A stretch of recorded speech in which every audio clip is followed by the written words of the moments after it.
Assalamualaikum warahmatullahi wabarakatuh. Saya akan membahas sekilas tentang kern pada matkul praktikum sistem telekomunikasi 2.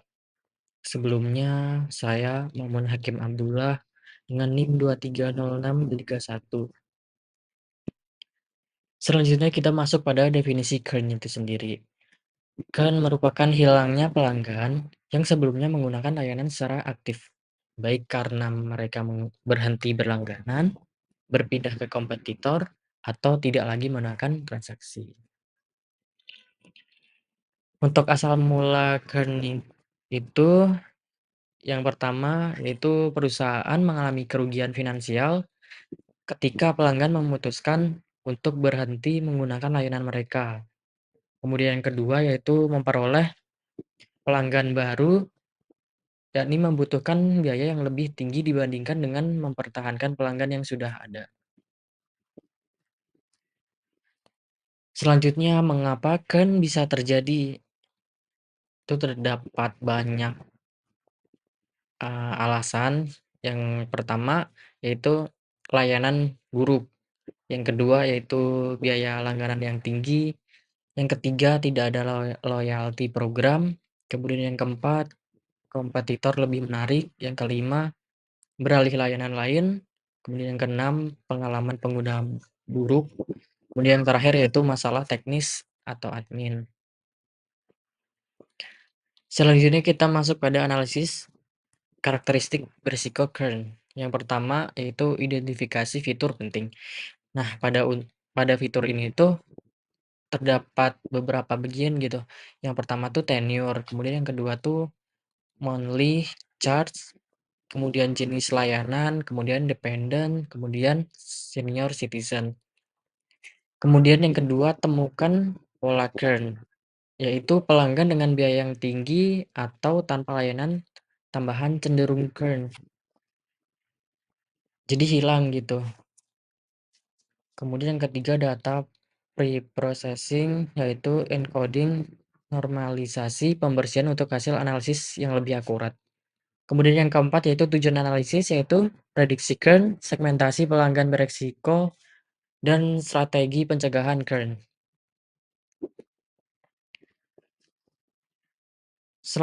Selanjutnya kita masuk pada kern dataset. Nah, apa itu telco kern dataset? Telco kern dataset adalah kumpulan data pelanggan dari sebuah perusahaan telekomunikasi yang digunakan untuk menganalisis dan memprediksikan. Pada isi dataset terdiri dari beberapa bagian. Yang pertama tuh demografi pelanggan, kemudian yang kedua itu layanan yang digunakan, kemudian yang ketiga status langganan, kemudian yang keempat tuh informasi keuangan, kemudian yang terakhir label kern. Selanjutnya kita masuk pada fitur telco kern dataset itu yang terbagi menjadi dua, yaitu fitur numerical, kemudian yang kedua fitur kategorikal. Untuk fitur numerical, yaitu fitur dengan nilai berupa angka yang bisa dihitung secara matematis. Dalam tenure, yaitu lama pelanggan telah berlangganan dalam jangka 1 bulan. Kemudian semakin pendek tenure, semakin besar kemungkinan churn. Kemudian monthly charge itu biaya bulanan yang dibayar pelanggan. Selanjutnya biaya tinggi bisa menjadi faktor pelanggan berhenti atau churn. Selanjutnya pada fitur kategorikal. Fitur dengan nilai berupa kategori atau label teks dependent, yaitu menunjukkan apakah pelanggan memiliki tanggungan keluarga, yaitu yes atau no. Lalu pelanggan dengan tanggungan cenderung lebih loyal. Selanjutnya internet service, yaitu jenis layanan internet yang digunakan, contohnya DSL, fiber optik, atau yang lainnya. Kemudian jenis layanan dapat mempengaruhi kepuasan dan keputusan kern. Nah, ini contoh visualisasi tenure dapat dilihat pada grafik di sebelah kanan berwarna biru pada awal mencapai 1000 lebih frekuensinya, yaitu awal-awal penggunaan layanan yaitu tinggi, maka tidak beresiko tinggikan, maka selanjutnya bisa turun ke bawah, bisa terjadi beresiko. Selanjutnya kita masuk pada data wrangling, yang pertama itu digunakan untuk menangani nilai nul atau kosong atau tidak ada, untuk mendeteksi data yang hilang, kemudian yang kedua tuh menghapus data duplikat data yang muncul lebih dari sekali atau sering muncul. Untuk yang ketiga yaitu penggantian nilai tidak konsisten, contohnya, kategori seperti no internet service bisa disamakan menjadi no, kemudian tujuannya tuh menyederhanakan fitur kategorikal. Selanjutnya yang terakhir konversi tipe data, yaitu dengan memastikan fitur numerikal tidak terbaca sebagai string atau disaring.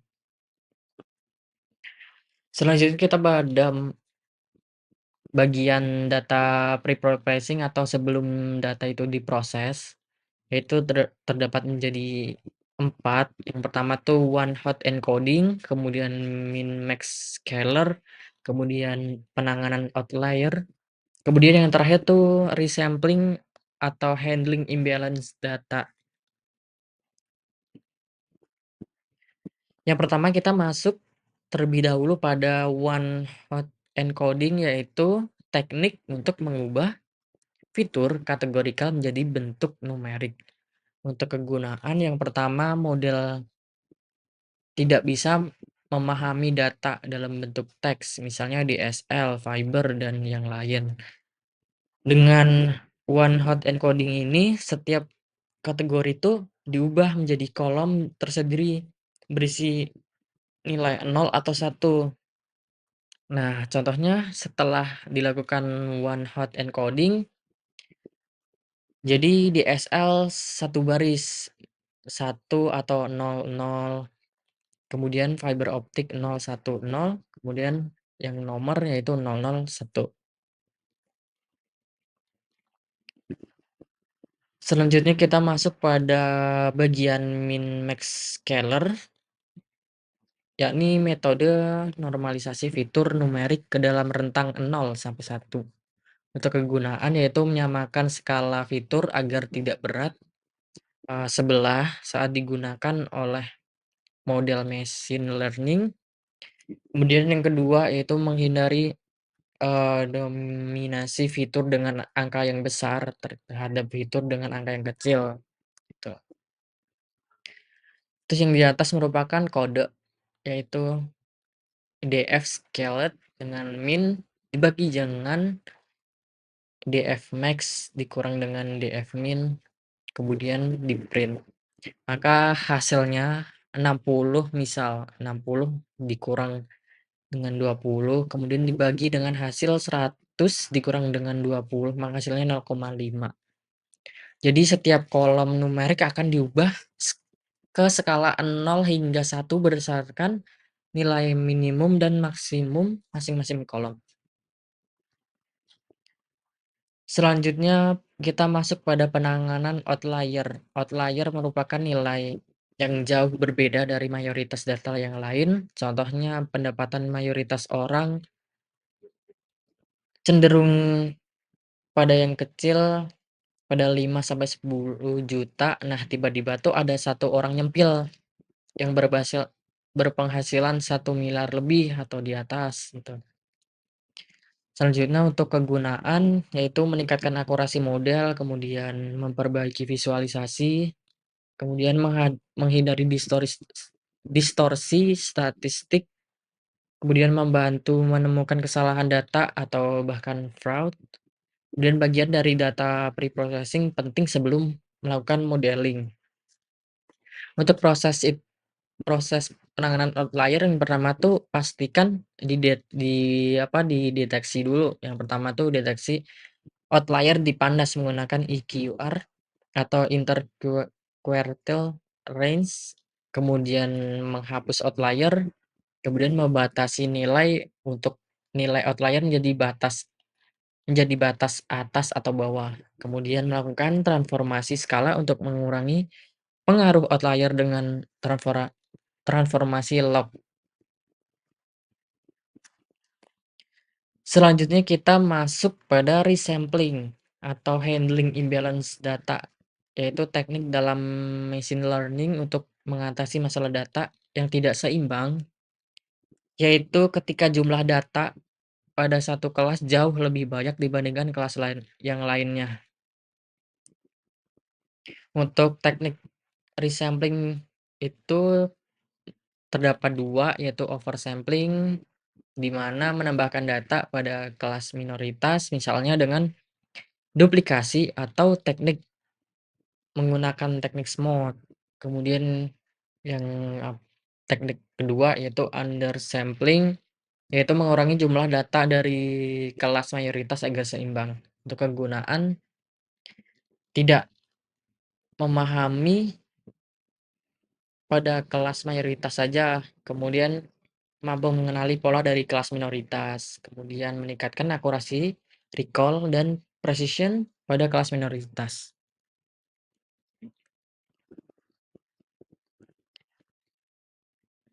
Pada oversampling merupakan teknik untuk mengatasi ketidakseimbangan kelas dengan cara menambahkan jumlah data pada kelas minoritas agar distribusi antar kelas menjadi lebih seimbang dan model tidak bias ke kelas mayoritas.